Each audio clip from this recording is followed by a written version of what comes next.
हम लोग को स्टार्ट करना था कॉलिगेटिव प्रॉपर्टी में। हम पढ़ चुके थे इंट्रोडक्शन, कौन सी कॉलिगेटिव प्रॉपर्टी है ये भी पढ़ चुके हैं हम लोग।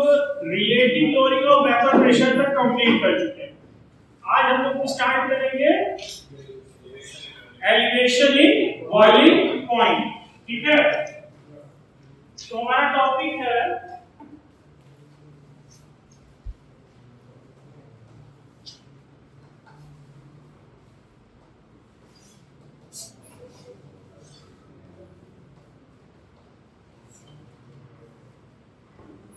इस टॉपिक का बेसिक मतलब यही है कि जब भी आप किसी सॉल्वेंट में नॉन वोलेटाइल सॉल्यूट मिलाते हो तो बॉइलिंग पॉइंट क्या होगा?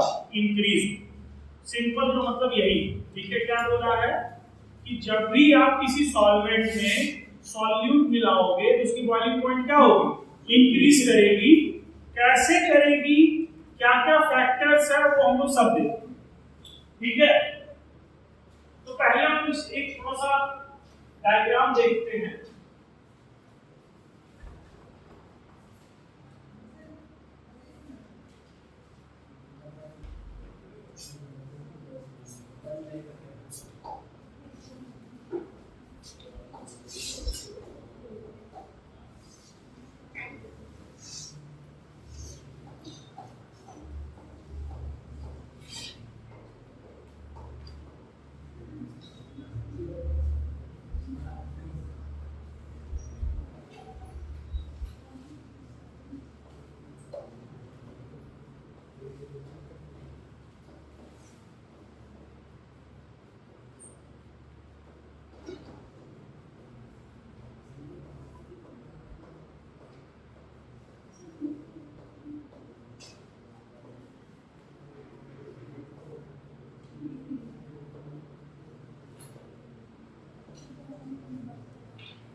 तो इधर ध्यान दो, क्या बोला गया है कि जब भी आप कभी किसी भी प्योर सॉल्वेंट में कोई भी नॉन वोलेटाइल सॉल्यूट मिलाओगे तो उसका बॉइलिंग पॉइंट क्या होगा?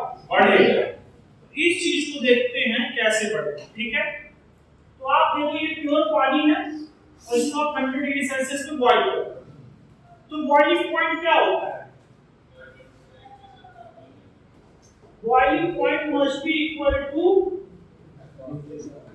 एटमॉस्फेरिक प्रेशर के बराबर। जैसे ही होगा वैसे ही आपका बॉयल होना स्टार्ट हो जाएगा। तो कुछ अमाउंट में ऊपर जाएगा और कुछ अमाउंट में वापस नीचे आ जाएगा। मतलब जब आप उसको बॉयल करोगे, धीरे धीरे हीट दोगे, तो जैसे ही उसका टेम्परेचर 100 डिग्री सेल्सियस पहुंचेगा, मतलब आपका वेपर प्रेशर, बॉइलिंग पॉइंट नहीं है,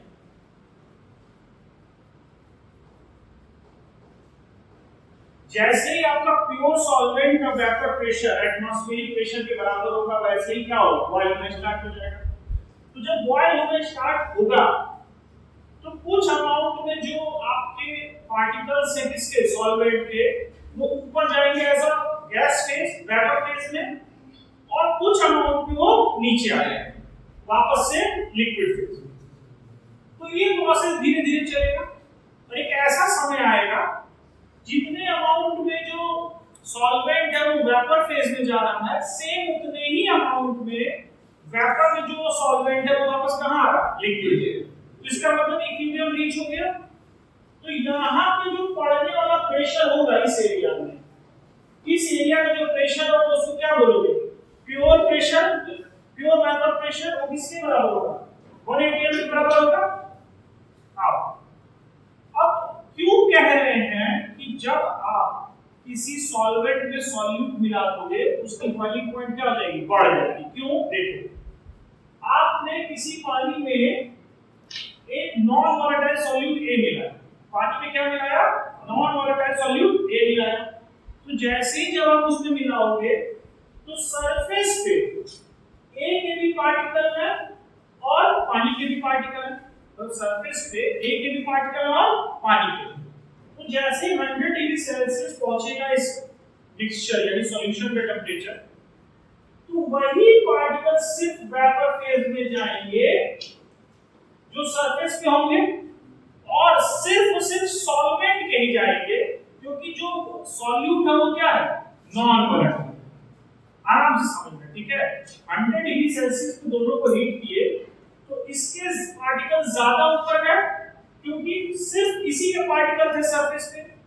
लेकिन जब हम इसे हीट किए तो इसके कम पार्टिकल वेपर फॉर्म में गए। क्यों? क्योंकि इसके सॉल्वेंट में पानी के साथ साथ नॉन वोलेटाइल सॉल्यूट के भी पार्टिकल ऊपर है, तो नॉन वोलेटाइल जो सॉल्यूट है उसके पार्टिकल तो ऊपर जाएंगे नहीं, तो 100 डिग्री सेल्सियस पे कम पार्टिकल डेवलप हुआ इस एरिया। इतनी बात समझ में आ रहा है? तो बॉयल कब होगा? जब वेपर प्रेशर किसके बराबर हो जाएगा, 1 atm के। तो जब इस एरिया का प्रेशर 1 atm होगा तब तक हमको बॉयल करना है। तो इसका प्रेशर 1 atm है 100 डिग्री सेल्सियस पे, और हम देख रहे हैं कि इसमें जो पार्टिकल डेवलप हुआ वो इसके कंपैरिजन में ज्यादा है। तो मुझे अगर इतना ही पार्टिकल डेवलप करना है इसमें, तो हमें और ज्यादा हीट करना पड़ेगा। सिंपल सी बात, आराम से समझो। क्या चीज समझना है कि इसमें जितना पार्टिकल डेवलप हुआ उतना अगर हमें इसमें डेवलप करना है तो इसे हमें नॉर्मल से ज्यादा हीट करना पड़ेगा। तो बात समझ में आ गई? बॉइलिंग पॉइंट बढ़ता हुआ दिखा, क्यों? आराम समझना है, बॉइलिंग पॉइंट बढ़ता हुआ दिखा। क्यों दिख रहा है? क्योंकि कुछ पार्टिकल्स जो ऐसे हैं वो क्या किए हुए हैं, सरफेस पे पड़े हैं और वो ऊपर नहीं जा रहे। तो same number of particles develop करने के लिए हमें इसको और ज्यादा हीट करना पड़ेगा। तो वो जो टेंपरेचर होगा वो 100 डिग्री सेल्सियस से क्या होगा, ज्यादा। तो हम कह सकते हैं इससे कि एलिवेशन इन बॉइलिंग पॉइंट हमको देखने को मिलेगा जब भी आप किसी सॉल्वेंट में नॉन वोलेटाइल सॉल्यूट मिलाओगे। एक तो इस तरीके से समझे, एक ग्राफ समझते हैं, ठीक है। ग्राफ है आपका वेपर प्रेशर वर्सेस टेंपरेचर। किसका ग्राफ है? Vapour pressure versus temperature. तो इधर टेंपरेचर ज्यादा होगा और इधर टेंपरेचर कम होगा। इधर वेपर प्रेशर ज्यादा होगा और इधर वेपर प्रेशर कम होगा। इतना समझ में आ रहा है? ठीक। जब आप क्या करोगे, बॉयल करना स्टार्ट करोगे। क्या करोगे? बॉयल करना स्टार्ट करोगे।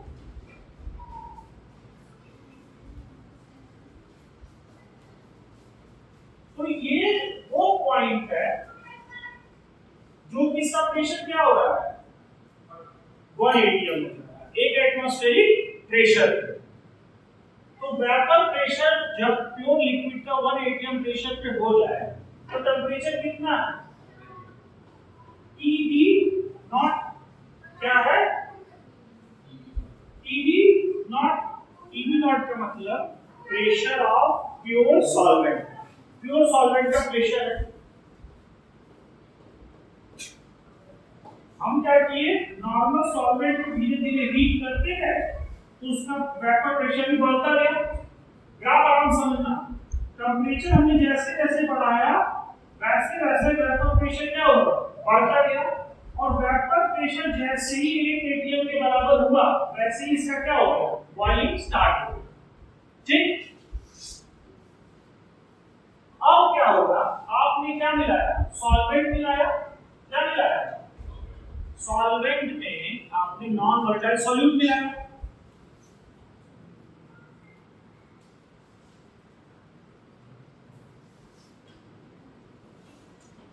मतलब यहां देखो, ये आपका सॉल्यूशन है। क्या है? सॉल्यूशन क्या है? तो सॉल्यूशन भी उतने ही प्रेशर पे वोलेटाइल होगा जितना 1 atm के बराबर होगा। सिंपल देखो, ये बॉयल हुआ 1 atm पे, तो ये भी बॉयल कितने होगा, 1 atm पे। तो इसको 1 atm तक पहुंचने में टेंपरेचर क्या लगा है, ज्यादा लगा। इसको 1 atm टेंपरेचर पहुंचने में क्या लगा, ज्यादा लगा है। क्यों? क्योंकि इसके पार्टिकल्स कम वेपर फॉर्म में जा पा रहे हैं। तो ये टेम्परेचर क्या है? TB। क्या है? TB।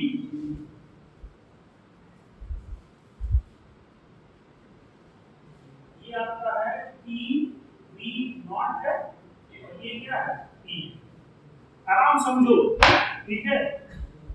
TB नॉट क्या है? प्योर सॉल्वेंट का प्रेशर, और TB क्या है? सॉल्यूशन का pressure, sorry temperature.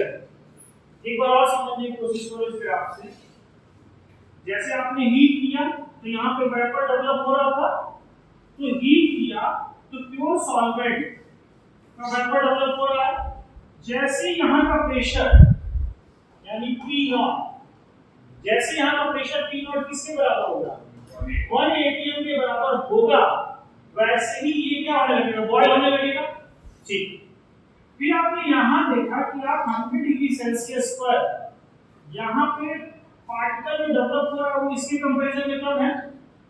100 degree Celsius पे यहाँ पे जो पार्टिकल डेवलप हुआ है और यहाँ पे जो पार्टिकल्स ऊपर गए हैं वो इसके कंपैरिजन में यहाँ पे कम है। तो सेम ये सॉल्यूशन है और ये क्या है?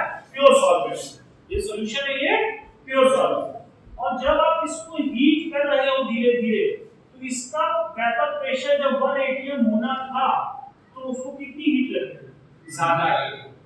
तो यहाँ हमको समझ में आता है क्या चीज? सिंपल, कि जब भी आप किसी प्योर सॉल्वेंट में नॉन वोलेटाइल सॉल्यूट मिलाते हो तो उसका बॉइलिंग पॉइंट क्या रहता है? बढ़ जाता है। क्लियर? चलो इतनी बात समझ में आ गई। ये हमने फिजिकली डायग्राम से समझा और ये हमने ग्राफ से समझा। एक चीज और समझते हैं। बोला डेल्टा टीबी। डेल्टा टीबी मतलब चेंज इन टेम्परेचर और एलिवेशन इन बॉइलिंग पॉइंट। क्या चीज? एलिवेशन इन बॉइलिंग पॉइंट, मतलब बॉइलिंग पॉइंट कितना बढ़ा। तो पहले का टेम्परेचर मतलब बाद का टेम्परेचर क्या था? टीबी था माइनस टीबी नॉट। ये टेम्परेचर किसका है? सॉल्यूशन का। और ये टेम्परेचर किसका है? प्योर सॉल्वेंट का। ठीक है। Delta TB is directly proportional to molarity. Experimentally ये फाउंड हुआ कि जो इंक्रीजिंग या फिर कह सकते हो चेंज इन टेम्परेचर है वो डायरेक्टली प्रोपोर्शनल किसके है? Molarity. Molarity of solution. Clear हो गया? तो delta TB is equal to KB into F. KB क्या है? Proportionality constant. केबी क्या है? प्रोपोर्शनैलिटी कांस्टेंट है और इसको कई नाम से बुलाया जाता है। क्या बोलता है? कई नाम से। इसको बोला जाता है मोलर एलिवेशन कांस्टेंट। किस नाम से बुलाया जाता है? Molar elevation constant. इसका एक और नाम है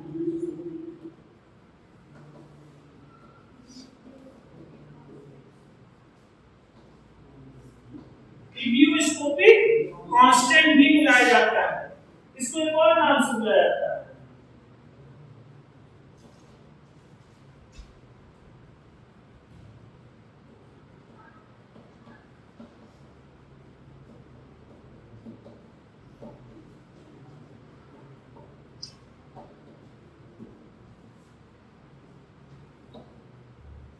इन तीन नाम से किसको बुलाया जाता है? केबी। ठीक। डेल्टा टीबी का यूनिट क्या है? केल्विन। डेल्टा टीबी की यूनिट क्या है? केल्विन है। टेम्परेचर की यूनिट क्या है? केल्विन। केबी तो बता रहे थे। मोलैरिटी की यूनिट क्या है? Number of moles of solute upon volume of sorry weight of solvent in KG. तो मतलब मोल पर केजी। अब बात करते हैं केबी। तो केबी यहां से हम क्या लिख सकते हैं? Delta TB upon small F लिखा जा सकता है। तो डेल्टा टीबी है केल्विन, ये है आपका मोल पर केजी, और इसको क्या लिखा सकता है? केल्विन केजी पर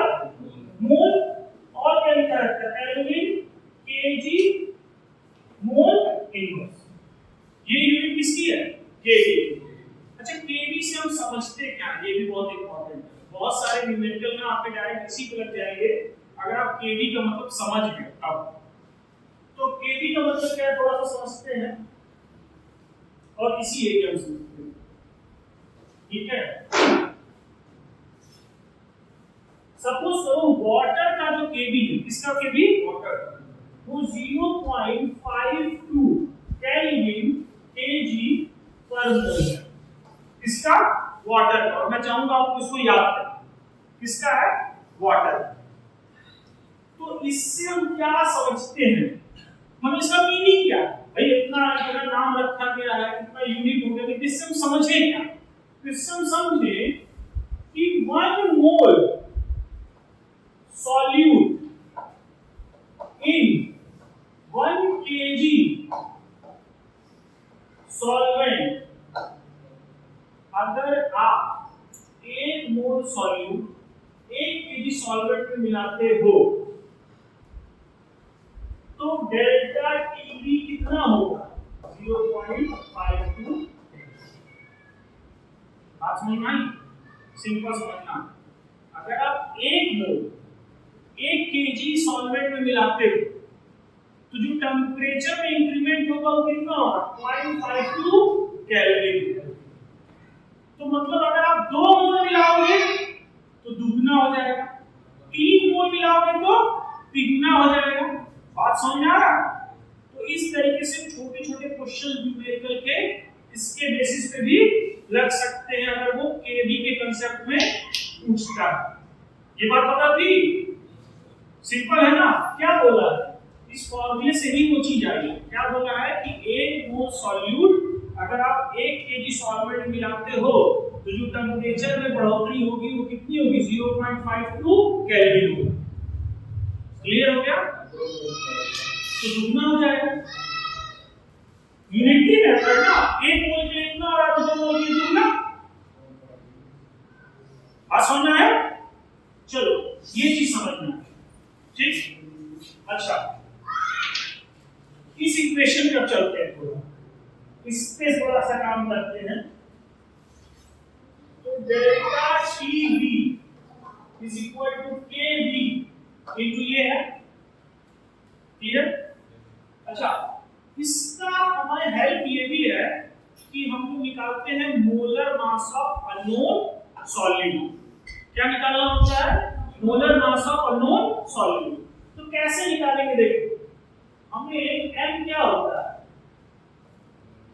moles of solute divided by mass of solvent in KG, यही होता है। इसको थोड़ा सा हम और ओपन करें तो हम लोग क्या मान के चले, हमारा जो सॉल्यूट है वो A है, सॉल्यूट क्या है, A है। तो moles of A Na upon mass of solvent in Kg, तो W ऑफ P लिखें, ठीक, और डिवाइडेड बाय 1000 लिख सकते हैं। इसको थोड़ा और ओपन करें तो मोल्स क्या होता है, given weight of solute upon molar mass of solute. तो गिवन वेट मतलब WA अपॉन NA लिख सकते हैं। Number of moles of A क्या है, given weight of A upon molar mass of A upon WP upon 1000। ये चीज लिखी जा सकती है। इस चीज को हम लोग थोड़ा सा और मॉडिफाई करें तो ये चीज यहां जाएगा और ये चीज यहां जाएगा, तो इसको क्या लिखा जा सकता है, WA into 1000 upon MA into WB लिखा जा सकता है। अब ये चीज हम कहां उठा रहे हैं, M के जगह पे, तो डेल्टा TB जो कि किसके बराबर होगा, TB minus TB nought is equal to KB into 1000 divided by MA into WB। कहां से बताऊं? ये हमको पता है डेल्टा टीबी क्या होता है, टीबी माइनस टीबी नॉट, और जो टेम्परेचर बढ़ेगा सॉल्यूशन का वो वाला टेम्परेचर और प्योर सॉल्वेंट का जो टेम्परेचर था वो, तो इसी की वैल्यू एक्सपेक्ट करके रखते हैं। ये क्या किए केबी इनटू एन था और एन की वैल्यू क्या है, ये पूरी किसकी वैल्यू है, एन की, तो एन की जगह रखते हैं। ठीक, अब हमको निकालना क्या है, मोलर मास ऑफ ए, क्या निकालना, क्योंकि पूरा का पूरा कांसेप्ट हमारी किसकी है, मोलर मास ऑफ ए के लिए है। ये पूरा है किस काम के लिए कर रहा है, मोलर मास ऑफ ए ही निकालने के लिए कर रहा है। तो molar mass of A is equal to Kb into Wa into 1000 divided by delta Tb into W।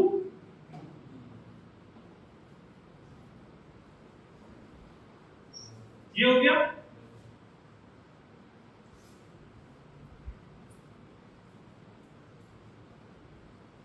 Clear हो गया यहां तक? अच्छा, ये क्या है मोलर मास की इसकी यूनिट क्या होगी, ग्राम पर मोल, यूनिट क्या होगी, क्लियर है, क्योंकि यूनिट भी लिखना जरूरी है आपके एग्जाम में। एक बार मैं और आइडेंटिफाई कर दे रहा हूं, केबी आपका क्या है, molar elevation constant for pure solvent. KB की वैल्यू सिर्फ और सिर्फ सॉल्वेंट पे डिपेंड करती है, सॉल्यूट पे कभी डिपेंड नहीं करती है।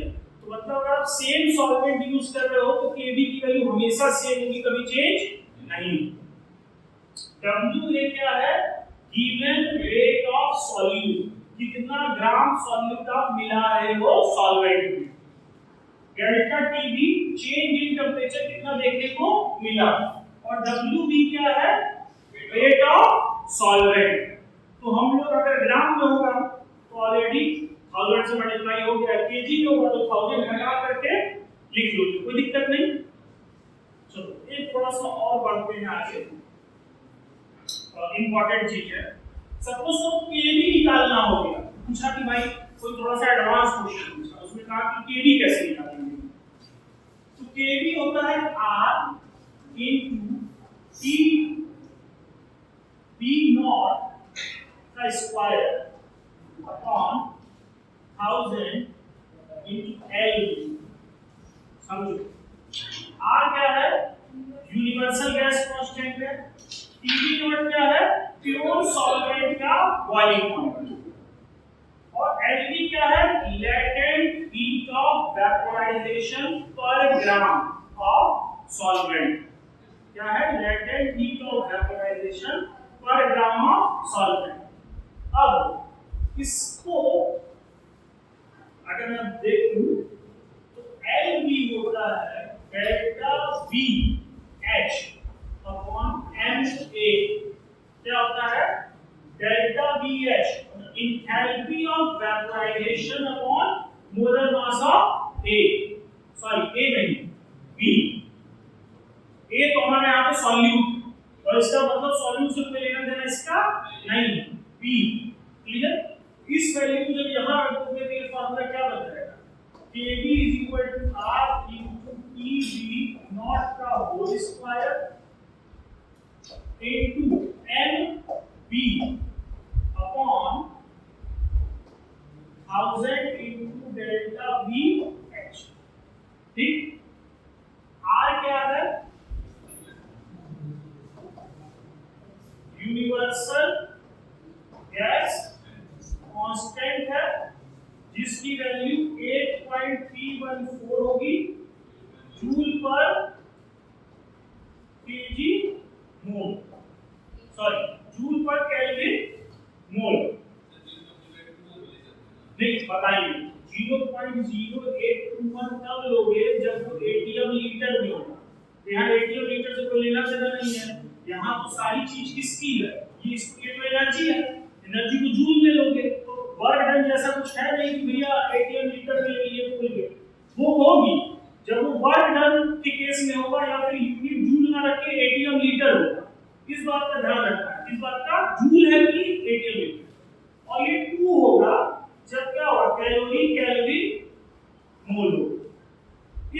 ध्यान रखना, जूल और कैलोरी पे डिपेंड करेगा ये दोनों। LV क्या है? latent heat of vaporization per gram of solvent है। डेल्टा VH क्या है?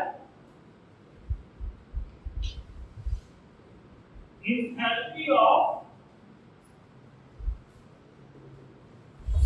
vaporization है for mole of solvent। बस क्या चेंज हो रहा है किसके रिस्पेक्ट में? पर ग्राम है और ये पर मोल, बाकी और कोई चेंज नहीं, दोनों ही एनर्जी। तो क्लियर हो गया कि मान लो आपको केवी निकालना होगा तो केवी क्या होगा? R into delta TV naught square into mv upon ये। एक बात और, केवी किस पे डिपेंड करेगा? सिर्फ और सिर्फ सॉल्वेंट पे, सिर्फ और सिर्फ सॉल्वेंट और किसी चीज पे नहीं। और केवी का क्या इंपॉर्टेंस है? केवी का इंपॉर्टेंस ये भी है कि इससे हमको पता करता है कि भैया अगर 1 मोल 1 केजी सॉल्वेंट में मिलाएंगे तो टेंपरेचर का इंक्रीमेंट कितना देखने को मिलेगा? 0.52 केल्विन। क्यों? क्योंकि पानी के लिए बात हो रही है, बाकी सभी सॉल्वेंट का अलग अलग होगा। ठीक है, जितना केवी की वैल्यू होगी तो हम ये मान के चलेंगे कि उतना टेंपरेचर का इंक्रीमेंट होगा जब हम 1 मोल वही चीज मिलाएंगे 1 केजी सॉल्वेंट। क्लियर हो गया? अच्छा, इसके बाद एक ग्राफ भी आप देखने को मिलता है, बनाना चाहो तो बना सकते हो, बहुत आसान है। आपके पास ये फॉर्मूला है, ठीक?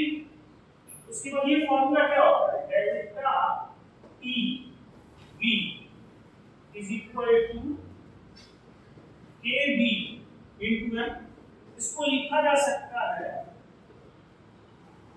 TV minus TB nought is equal to KB M लिखा जा सकता है। इसी फॉर्मूले को और ओपन करें तो TB is equal to KB M plus TB nought लिखा जा सकता है, यानी y is equal to n x plus c। तो अगर आपका ग्राफ टेम्परेचर वर्सेस